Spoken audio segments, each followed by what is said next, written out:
Form 7 জমা দেওয়াকে কেন্দ্র করে আজ আসানসোলের এসডিও অফিসের সামনে তৃণমূল কংগ্রেস ও বিজেপি কর্মীদের মধ্যে তীব্র বাগ্বিতণ্ডা ও ধস্তাধস্তির ঘটনা ঘটে। তৃণমূল কংগ্রেসের অভিযোগ করেন, আসানসোল দক্ষিণ বিধানসভা কেন্দ্র থেকে হাজার হাজার বৈধ ভোটারের নাম কাটার ষড়যন্ত্র করছে বিজেপি। তাঁর দাবি, একটি গাড়িতে করে বিপুল সংখ্যক ভোটারের নাম ফর্ম 7 তুলে আনা হয়েছে, যাতে তাঁদের নাম ভোটার তালিকা থেকে বাদ দেওয়া যায়। এই ঘটনার প্রতিবাদে তৃণমূল কর্মীরা রাস্তায় নামেন।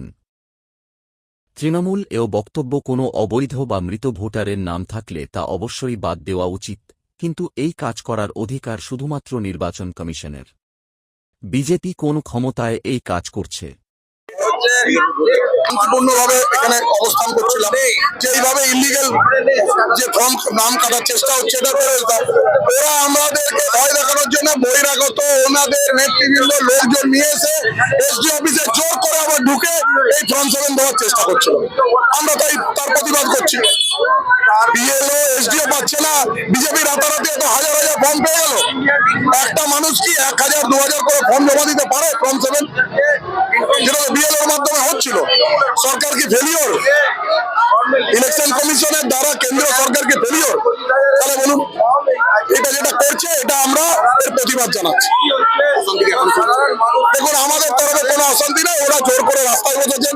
আমাদের বিধায়িকা রাস্তায় বসতে প্রচন্ড পছন্দ করেন, উনি আমাদের এনাকে এসছেন, উনি রাস্তায় বসেই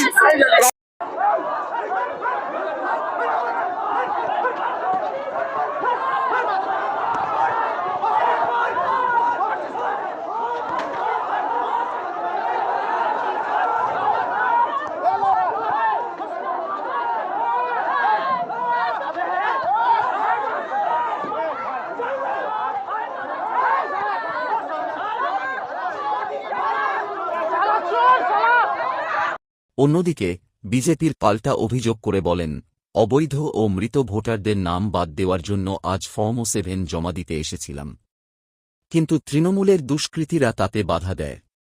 এমনকি ফর্ম 7 পুড়িয়ে দেওয়ার ঘটনাও দেখা গেছে। ফর্ম 7 জমা করার আজকে ছিল শেষ তারিখ। আজকে ফর্ম জমা করতে এসছে আমাদের কার্যকর্তাদের কাছ থেকে ফাইল কেড়ে নিয়ে ফর্ম 7 এই এসডিও অফিসের মধ্যে, এসডিও অফিসের ক্যাম্পাসে আগুন জ্বালানো হয়েছে।